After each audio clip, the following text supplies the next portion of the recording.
മണി പിന്നെ ഒട്ടും ഒഴിവാക്കാൻ പറ്റാത്തതുകൊണ്ടാണ് ഞാൻ ഈ മീറ്റിങ്ങിന് പോകുന്നത്. അതിനെന്താ? എനിക്കൊരു വിഷമമൊക്കെ ഉണ്ട്. പേടിക്കണ്ട അച്ഛാ, ഞാൻ ഇവിടെ ഇല്ല. നീ ഉണ്ട്, ശ്രദ്ധിച്ചോണം. പിന്നെ ഒരു കാര്യം ചെയ്യണം, വൈകുന്നേരം ഒരു 7 മണിക്ക് മുമ്പ് എന്നെ ഗേറ്റ് അങ്ങ് അടച്ചേക്ക് കൂട്ടിയേക്കേ. നീ അമ്മ അവിടെ ഒറ്റയ്ക്കല്ലേ ചിന്നു? എടി എന്നാലും രാത്രിയൊക്കെ ഒരു ആവശ്യം വന്നു കഴിഞ്ഞാൽ ഒന്ന് പോ രവിയണ്ണ, ഒരു കുഴപ്പമില്ല, പോ. ഇവിടുത്തെ കാര്യം ഞങ്ങളെ ഏറ്റു ഒക്കെ കൃത്യമായി നോക്കിക്കോളാം. ഒരു ദിവസത്തെ കാര്യമല്ലേ ഉള്ളൂ, ഒരു രാത്രി. പിന്നെ ഫോണിൽ കുത്തിക്കൊണ്ടിരിക്കല്ലേ, അവിടെ മേളിലെ ആ കഥയൊക്കെ ലോക്ക് ചെയ്യുമ്പോ താഴത്തെ ലോക്കൊക്കെ ഇടണം, കുറ്റിയൊക്കെ ഇടണം കേട്ടോ. ഓ എന്റെ പൊന്നച്ചാ, പറഞ്ഞു പേടിപ്പിക്കാതെ. ഇനിയും നിന്ന് കഴിഞ്ഞാൽ ട്രെയിൻ മിസ് ആവും. അതെ അതെ, അതുകൊണ്ട് അവര് വെയിറ്റ് ചെയ്യാൻ തുടങ്ങിയിട്ട് എത്ര നേരം വണ്ടി വന്ന് നിൽക്കല്ലേ. എന്തിനാ പേടിക്കുന്നേ? ഓ അച്ഛാ പോയിട്ട് വാ. പോയിട്ട് വരട്ടാ.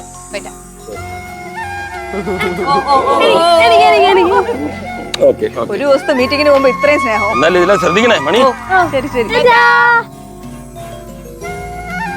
വാ.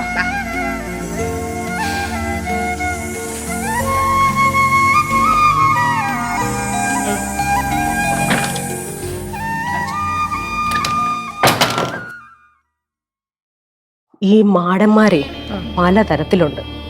ചുടലമാടൻ, അഗ്നിമാടൻ, അരുങ്കൊലമാടൻ. ഇവരുടെ ഒരു രീതി എന്താണെന്നറിയോ? ചുടലപ്പറമ്പില് അസ്ഥി എല്ലാം കൂടെ കൂട്ടിയിട്ട് കത്തിക്കും. കത്തിച്ചിട്ട് അതിൽ നിന്ന് വരുന്നൊരു ഇതുണ്ടല്ലോ, ചൂട്, അതിങ്ങനെ തീ കാഞ്ഞ് ഉറങ്ങുന്നതാണ് അവരുടെ ഒരു രീതി. ഭയങ്കര ശക്തിയുള്ള ആൾക്കാരാ. അല്ല, ഈ മാടൻ എന്ന് പറയുന്ന പ്രേതമാണോ?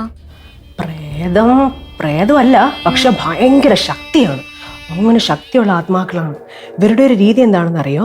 ഇവര് ഇങ്ങനെ നടന്നു പോകുന്ന വഴിയിൽ അവർക്ക് ഇഷ്ടപ്പെടാത്ത തരത്തിൽ ആരെയെങ്കിലും കണ്ടാ അടിച്ചു കൊല്ലും. ഒരു അടിയെന്ന് വെച്ചാൽ ഒരു അടി മതി, കറങ്ങി വീഴും. അങ്ങനെയാണ്. ഇപ്പം അവർക്ക് ഏറ്റവും ഇഷ്ടമുള്ളതെന്ന് പറയാം, എന്നാൽ ഇഷ്ടമില്ലാത്തതെന്നും പറയാം. ഈ ഒരു 10-15 വയസ്സുള്ള പെൺകുട്ടികൾ അവർ രാത്രി സമയത്ത് ഇങ്ങനെ നിൽക്കുന്ന കണ്ട ഇവർ വരും. അങ്ങനെ ഇറങ്ങരുതെന്ന് അതുകൊണ്ടാണ് പറയുന്നത്. എന്തോ അവർക്ക് ഇഷ്ടമല്ല, പക്ഷെ അനുഗ്രഹിക്കുകയും ചെയ്യും. ഇപ്പൊ ഇഷ്ടപ്പെട്ടു എന്ന് വിചാരിച്ചോ, നമ്മൾ എന്ത് മനസ്സിൽ ആഗ്രഹിച്ചാലും നടക്കും. പക്ഷെ ഇഷ്ടപ്പെട്ടില്ലെങ്കിൽ അടിക്കും. നമ്മൾ അറിയൂല, പെട്ടെന്നേ നമ്മളിങ്ങനെ നടക്കുമായിരിക്കും, വിളിക്കുന്ന പോലെ തോന്നും, അടിയിട്ട് വീഴും. അങ്ങനെയാണ്. ഇത് മാടൻ, യക്ഷി, മറുത, അങ്ങനെ ഒരുപാട് ശക്തികളുണ്ട്. പേടി വരുന്ന അങ്ങനെ ഒരുപാട് ശക്തികളുണ്ട്. ഈ ചൊവ്വ വെള്ളി ദിവസങ്ങളിൽ പുറത്തിറങ്ങരുതെന്ന് പറയൂലേ, ഇതുകൊണ്ടാണ്. ഈ ദുഷ്ടശക്തികൾ, ദുഷ്ട ആത്മാക്കൾ വരും. നമ്മള് ഇറങ്ങുന്ന സമയത്തായിരിക്കും ഇതേപോലെ എന്തെങ്കിലും വിളിക്കുകയോ, അങ്ങനെ നമ്മൾ പെട്ടെന്ന് തിരിഞ്ഞു നോക്കൂലേ, തിരിഞ്ഞു നോക്കുന്ന ഇഷ്ടമല്ല, തട്ടും. അങ്ങനെ ആരും പുറത്തിറങ്ങാതായി. അങ്ങനെയാണ്. അപ്പച്ചി ഇതൊക്കെ നേരിട്ട് കണ്ടിട്ടുണ്ടോ? കണ്ടിട്ടുണ്ടാന്നോ? പേടിച്ച് വിറച്ച് നമ്മുടെ മണിയം വൈദ്യനില്ലേ, ഒരാഴ്ച അവിടെ ഞാൻ കിടന്ന്, ശബ്ദം പോലും ഇല്ലായിരുന്നു. പേടിച്ചു പേടി. നമ്മുടെ പഴയ തറവാട് വീട് അറിയാമോ? അവിടെ പശുത്തൊഴുത്തിന്റെ അടുത്തല്ലേ എന്റെ റൂം. എനിക്ക് പണ്ടേ അവിടെ കിടക്കുമ്പോ ചെറിയ എന്തെങ്കിലും ശബ്ദം കേട്ട് കഴിഞ്ഞാൽ ഞാൻ എണീക്കും. അന്ന് ഭയങ്കര മഴ, അപ്പോഴേ ചെറിയ ചെറിയ ശബ്ദം ഇങ്ങനെ ഞാൻ കേട്ട് കിടക്കുകയാണേ. പെട്ടെന്ന് എന്തോ ഒരു ഭയങ്കര ഒരു ഒച്ച പോലെ എനിക്ക് തോന്നി. ഞാൻ ഈ തൊഴുത്തിന്റെ അടുത്തുള്ള ആ റൂമിന്റെ ജനൽ ഇങ്ങനെ തുറക്കുന്ന സമയത്ത് നമുക്ക് ആ തൊഴുത്ത് നന്നായിട്ട് കാണാം. ഞാനിങ്ങനെ തുറന്ന് നോക്കിയപ്പോൾ ഉണ്ടല്ലോ, ഒരു 7 അടി 8 അടി വരും. കറുത്തിരണ്ട ഒരു രൂപയെ മക്കളെ, ബൾബ് കണ്ണിങ്ങനെ ഇരിക്കുന്നു. അത് മാത്രം എൻ്റെ തോളിലാണെങ്കിൽ ഒരു പട്ടി, അതിൻ്റെ വായിൽ നിന്ന് ഇങ്ങനെ ചോര വന്നുകൊണ്ടിരിക്കുന്നു. എന്തോ കഴിച്ചതുപോലെ. ഞാൻ ശബ്ദമൊന്നും ഉണ്ടാക്കാതെ പതുക്കെ ഇങ്ങനെ അടയ്ക്കാനായിട്ട് നോക്കിയേ, പെട്ടെന്ന് അതെന്നെ കണ്ട്. ഞാൻ മോന്ന് വിളിച്ചോണ്ടൊരു വീഴ്ച. പിന്നെ കണ്ണുറന്നപ്പോൾ അവിടെ വൈദ്യന്റെ അടുത്തായിരുന്നു. ഭയങ്കര കമ്പലിന്റെ ഒക്കെ. ഉറങ്ങൊന്നും വേണ്ടേ? ഇങ്ങനെ വിളിച്ചിട്ട് വരും ആരെങ്കിലും? മനുഷ്യവിടെ പേടിച്ച് ചാവുമായിരുന്നു. ഇപ്പൊ സമയം ഇത്രയും നിനക്ക് വല്ല ബോധമുണ്ടോ? ഉറക്കൊന്നും ഇല്ലേ? കിടന്നുറങ്ങാൻ നോക്കുമ്പോ വല്ലപ്പോഴും ഒരിക്കലാണ് ഇങ്ങനെ അടുത്ത് കിട്ടുന്നത്. അല്ലെങ്കിൽ എപ്പോഴും ഫോണിൽ കുത്തിക്കൊണ്ടല്ലേ ഇരിക്കുന്നത്. കഥയൊക്കെ കേട്ട് അങ്ങനെ ഇരിക്കുകയായിരുന്നു. ഓ, കഥയൊക്കെ പറഞ്ഞിരിക്കുന്നു രാത്രി. അതെ അതെ, ഞങ്ങളിന്ന് അപ്പച്ചേരിയുടെ കിടക്കാം. അതെ, ഞാനും അപ്പച്ചേരിയുടെ കിടന്നോളാം. പ്രത്യേകിച്ചൊന്നുമില്ല, അപ്പച്ചിക്ക് ചിലപ്പോ പേടിയായി. എനിക്ക് പേടിയൊന്നുമില്ല കേട്ടാ. എനിക്ക് പേടിക്കാതെ ഒറ്റയ്ക്ക് കിടന്ന് ഉറങ്ങാനുള്ള ജീവിതാനുഭവങ്ങളൊക്കെ ആയി.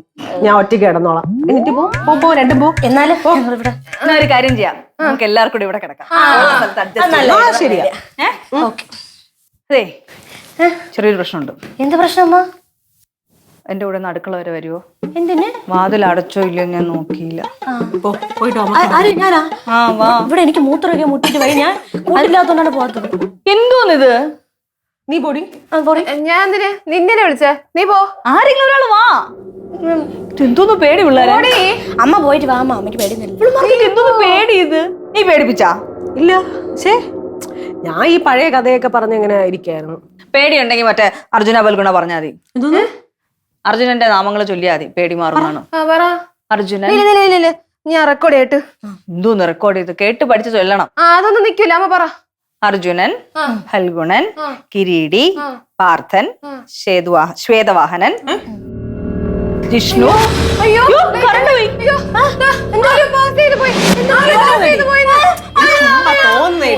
പിള്ളേരെ ഒന്നുമില്ല, കറണ്ട് പോയി, അത്രേ ഉള്ളൂ.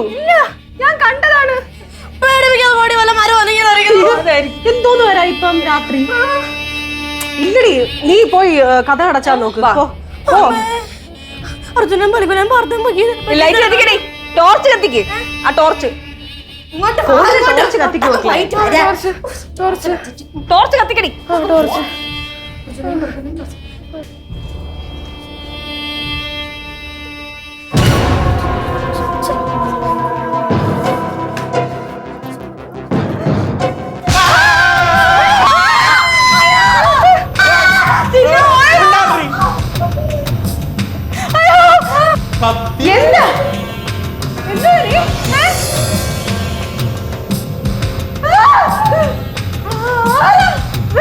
കണ്ടറിഞ്ഞൂടെ ഞാൻ ഒരു കള്ളായി. മക്കളെ പോലീസിനെ വിളിക്കേ. ആഹാ, ഡീന്ന് വിളിച്ചത് ഇഷ്ടപ്പെട്ടില്ലെന്ന് മനസ്സിലായി. മാഡം, എന്റെ ഈ കൈയിരിക്കുന്ന കളിപ്പാട്ടമൊന്നും അല്ല, കത്തിയാണ്. വല്ല പോലീസിനെ വിളിക്കാനോ ആക്രമിക്കാനോ ശ്രമിച്ച നാലെണ്ണത്തിന് കട്ടയമ്മടം പടങ്ങി കളയും. ഇവിടെ ഇരിക്കുന്ന സ്വർണ്ണങ്ങളൊക്കെ അവിടെ. അപ്പൊ ഈ കഴുത്തിലും കാതിലും കിടക്കണ സ്വർണ്ണമല്ലേ സഹോദര? ഇതൊക്കെ മുക്ക്. മുക്കാണെങ്കിലും കിക്കാണെങ്കിലും എല്ലാം ഇപ്പൊ ഊരിയെടുത്തോണം.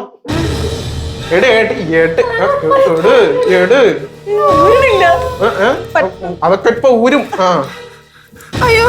എന്തൊരു ഇത്ര താമസം? നേരത്തെ പറയണ്ടേ? അവിടെ അല്ല, അയ്യോ അവിടെ ചൂണ്ടിക്കാണിയില്ലേ? വിശ്വാസമില്ല.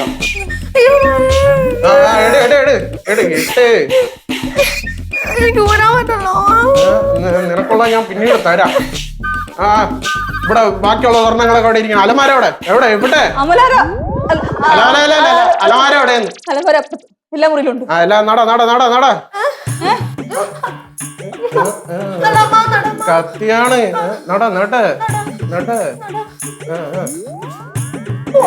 എവിടെ? ചിരിയും മൊഴിയും ചേരും തട്ടുപൊളിപ്പൻ കൂടാണേ. എന്നിഷ്ടം നിന്നിഷ്ടം ഒത്താലോ തന്നിഷ്ടം. പിടിപലി കളി ചിരിപൂരം മുരളയ്ക്കു പേര്.